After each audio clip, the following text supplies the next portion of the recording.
All right, let's dive into a technology that has been quietly changing the game at the very heart of modern computing. It's called eBPF, and it's a massive shift in how we interact with the Linux kernel, the foundation of pretty much everything. So let's get right into it. But to really get why eBPF is such a big deal, you first have to understand the problem it solves. And it all boils down to this one question. How in the world do you add new stuff to the most critical, most protected piece of software on a computer without breaking everything? I mean, think about it. The Linux kernel is like this ancient, powerful kingdom. It has absolute control over everything: CPU, memory, the network, all of it. Its number one job, above all else, is to stay stable. Because if the kingdom falls, everything else comes crashing down with it. And for decades, trying to innovate inside this kingdom was a huge headache. Yeah, for a long, long time, any developer who wanted to add new capabilities to the kernel was faced with what was basically an impossible choice, a dilemma that really bottlenecked innovation for years. You were stuck with two pretty terrible options. Option one was the royal decree. You could formally ask the kernel maintainers to add your feature.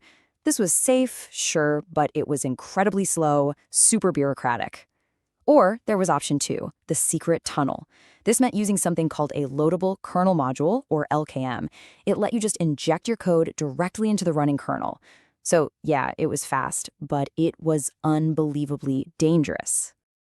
And that danger, it wasn't just theoretical. The consequences of this rigid system, especially that secret tunnel approach, were painfully real for developers and system operators for a very, very long time. So LKMs basically created three massive problems. First, instability. A single bug in your module wouldn't just crash your little program, it could take down the entire operating system in what's called a kernel panic. Second, it was maintenance hell. These modules were super brittle, tied to specific kernel versions. A simple security update could break everything. And finally, they were a huge security risk, becoming a favorite hiding spot for nasty things like rootkits. And that danger became terrifyingly real for the whole world in July 2024. A single, flawed kernel module in a security product triggered a global outage. We're talking airlines grounded, hospitals in chaos, critical systems down. This is the catastrophic potential of that secret tunnel approach. You're literally playing with fire. But look, the problem wasn't just the danger of these modules.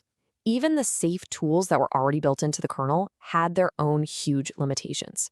A perfect example, the classic Linux firewall, iptables.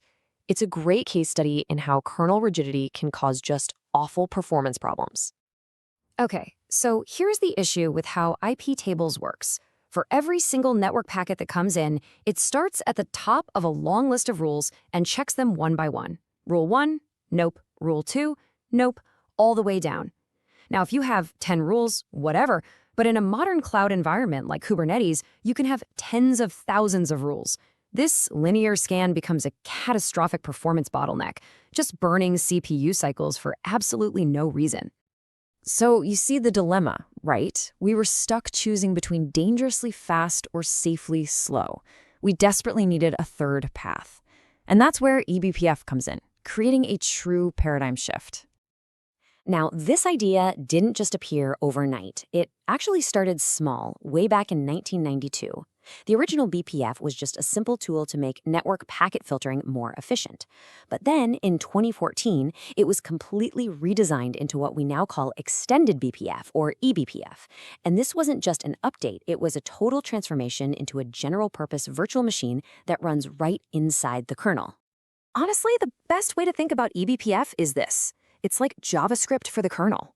Think about it. Before JavaScript, web pages were just static documents. JavaScript came along and made them dynamic and interactive. Well, eBPF does the exact same thing, but for the operating system kernel.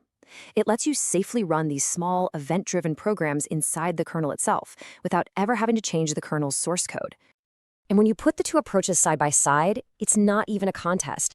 eBPF is a massive leap forward. It's safe because of a tool called the Verifier that checks the code before it even runs. It's stable because it uses a well-defined API. It gives you near-native performance. And you can just load these programs into a running kernel with zero downtime. You get the best of all worlds. You don't have to choose between speed and safety anymore. So, how does eBPF actually pull off this magic trick? How can it be so powerful and yet so fundamentally safe? Well, it all comes down to some really, really elegant design.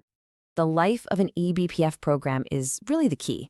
So you write your code, you compile it into this special eBPF bytecode, and then you try to load it into the kernel. But, and this is the most important part, before it's allowed to run, it has to pass through the verifier.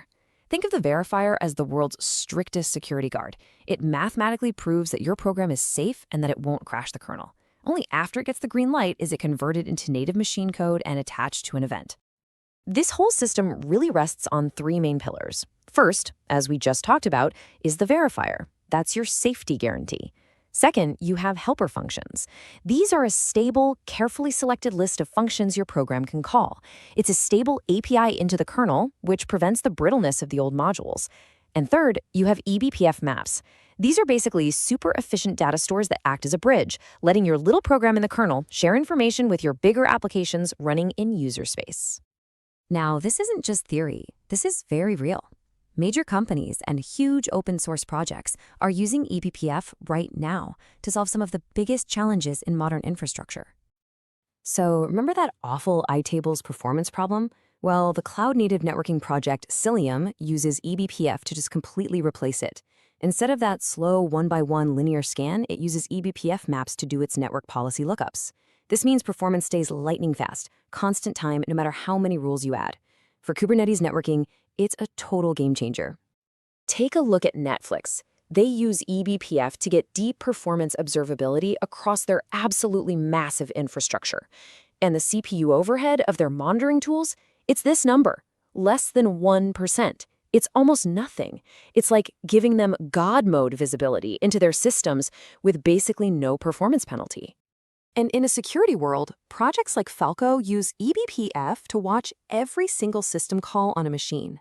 This creates this incredibly rich stream of data to spot threats in real time, like a shell suddenly spawning inside a container or a program trying to read a sensitive file.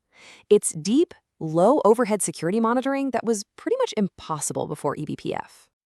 So when you step back and look at all this, what's the big takeaway? It's that the fundamental relationship we have between our software and the operating system, it's changed forever. This is why knowing eBPF is quickly becoming a developer's superpower. It's not just for some small group of elite kernel hackers anymore. If you work in infrastructure, networking, security, this is the key to building the next generation of software. Software that's faster, more secure, and way more efficient than anything we've had before. You know, for decades, the kernel was this static, monolithic fortress, a black box. Now, it's a dynamic, programmable platform. This just blows the doors open to a universe of possibilities that we are only just starting to explore. The question is no longer if you can change how the kernel behaves, but what are you going to build now that you can?